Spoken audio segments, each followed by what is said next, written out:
La Chine fait face à une augmentation des infections causées par un virus respiratoire, suscitant des préoccupations concernant les hôpitaux surchargés et rappelant les premiers jours de la pandémie de Covid-19. Le virus, le métapneumovirus humain, HMPV, se propage rapidement dans les provinces du nord de la Chine, affectant particulièrement les enfants à mesure que le temps plus froid favorise sa transmission. Le métapneumovirus humain n'est pas un virus nouveau, il a été identifié pour la première fois en 2001. Depuis lors, des cas ont été signalés dans le monde entier. Alors pourquoi fait-il la une des journaux maintenant ? Des photos et des vidéos de foules masquées dans les hôpitaux ont émergé, tandis que les autorités sanitaires mettent en place de nouvelles mesures pour surveiller les cas de pneumonie d'origine inconnue.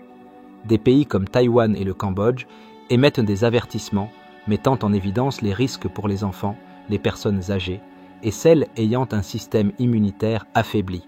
La Malaisie connaît également une augmentation notable des cas de HMPV. Dans cette vidéo, nous discuterons de tout ce que vous devez savoir sur le métapneumovirus humain, y compris ses symptômes et ses causes, comment il se transmet, qui est le plus à risque, ainsi que comment le gérer et le traiter s'il se propage dans votre région. Avant de plonger dans la vidéo, assurez-vous de liker cette vidéo. Votre soutien nous aide à atteindre plus de personnes qui ont besoin de ces informations. Alors, qu'est-ce que le HMPV ? Pensez-y comme à un frère ou une sœur furtif du rhume commun. Ce virus cible généralement votre système respiratoire supérieur, provoquant des symptômes tels qu'un nez qui coule, une toux ou un mal de gorge. Mais, et c'est là que ça devient sérieux, il peut aussi pénétrer plus profondément dans vos poumons, entraînant des affections telles que la pneumonie ou même des poussées d'asthme. Pour les personnes atteintes de conditions chroniques telles que la BPCO, le HMPV peut aggraver considérablement les choses. Le virus est plus actif pendant les mois plus froids, surtout en hiver et au début du printemps, lorsque les infections respiratoires se propagent plus facilement en raison de l'activité accrue à l'intérieur et des contacts rapprochés. La plupart des gens sont exposés au HMPV dès leur plus jeune âge, souvent avant l'âge de 5 ans. Bien qu'il soit possible d'être réinfecté plus tard dans la vie, ces infections subséquentes sont généralement plus légères, car le système immunitaire garde une certaine mémoire du virus. À première vue, le métapneumovirus humain pourrait sembler être juste un autre rhume courant. Après tout, il provoque souvent les mêmes symptômes, nez qui coule, toux et congestion. Mais ne vous y trompez pas, pour certaines personnes, le HMPV peut causer des maladies beaucoup plus graves. La première fois que vous rencontrez le HMPV, votre système immunitaire n'est pas préparé, ce qui explique pourquoi les jeunes enfants sont particulièrement vulnérables. Les cas graves peuvent entraîner des complications telles que la pneumonie ou des difficultés respiratoires nécessitant des soins médicaux. Les adultes plus âgés, en particulier ceux de plus de 65 ans, et les personnes ayant des problèmes respiratoires préexistants ou un système immunitaire affaibli sont également plus à risque. Pour eux, le HMPV peut être bien plus qu'une simple maladie bénigne, cela peut devenir une préoccupation de santé sérieuse. Le HMPV est souvent comparé à un autre virus respiratoire, le VRS, virus respiratoire syncytial. Bien qu'ils ne soient pas identiques, ils appartiennent au même groupe scientifique appelé genre pneumovirus et partagent plusieurs similitudes dans leur manière d'affecter le corps. Les deux virus peuvent provoquer des symptômes similaires tels que toux, fièvre et difficultés respiratoires, et les deux sont plus dangereux pour les jeunes enfants, les adultes plus âgés et les personnes ayant un système immunitaire affaibli. Cependant, il existe des différences clés. Les maladies graves causées par le HMPV sont les plus courantes chez les enfants âgés de 6 à 12 mois. Le VRS, en revanche, a tendance à avoir un impact plus important sur les nourrissons de moins de 6 mois. Les symptômes du métapneumovirus humain peuvent aller de légers à graves et se chevaucher souvent avec d'autres maladies respiratoires, ce qui rend difficile leur distinction. Le métapneumovirus humain se propage facilement d'une personne à l'autre, tout comme d'autres virus respiratoires. Les principales façons dont il se transmet incluent la toux et les éternuements.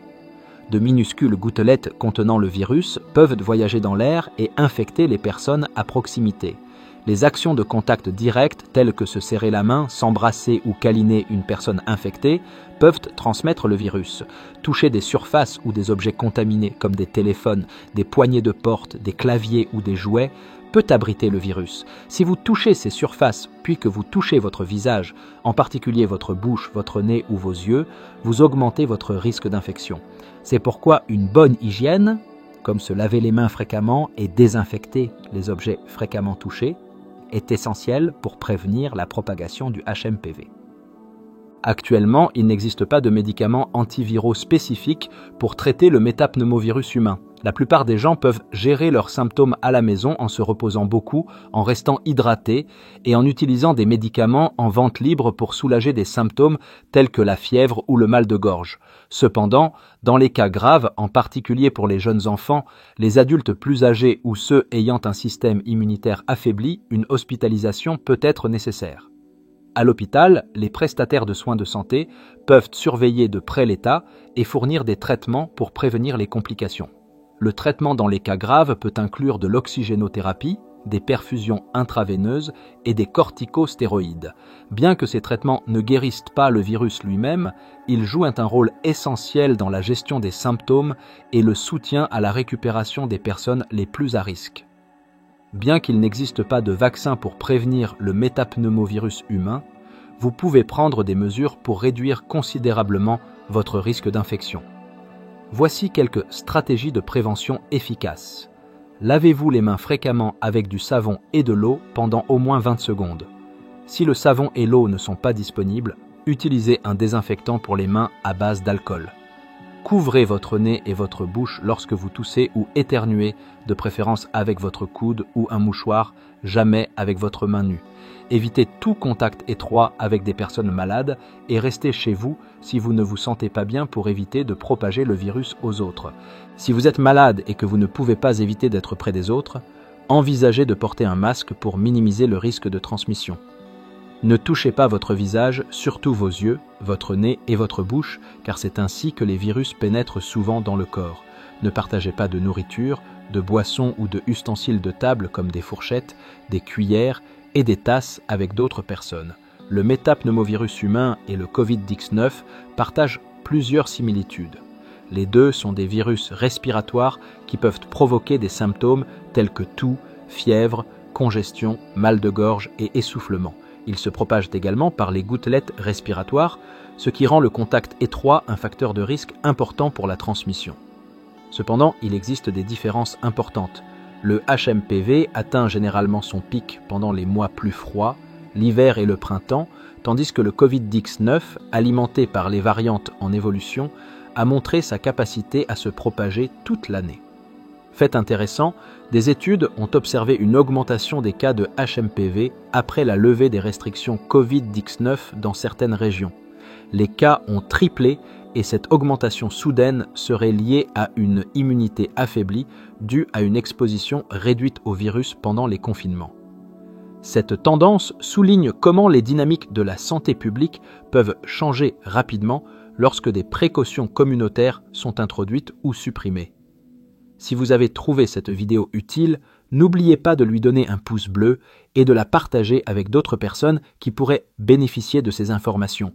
Et si vous avez des questions ou des réflexions, laissez un commentaire ci-dessous. Nous serions ravis de vous lire. Merci de votre attention et assurez-vous de vous abonner pour plus de mises à jour et d'informations sur des sujets liés à la santé. Restez en sécurité et à bientôt dans la prochaine vidéo.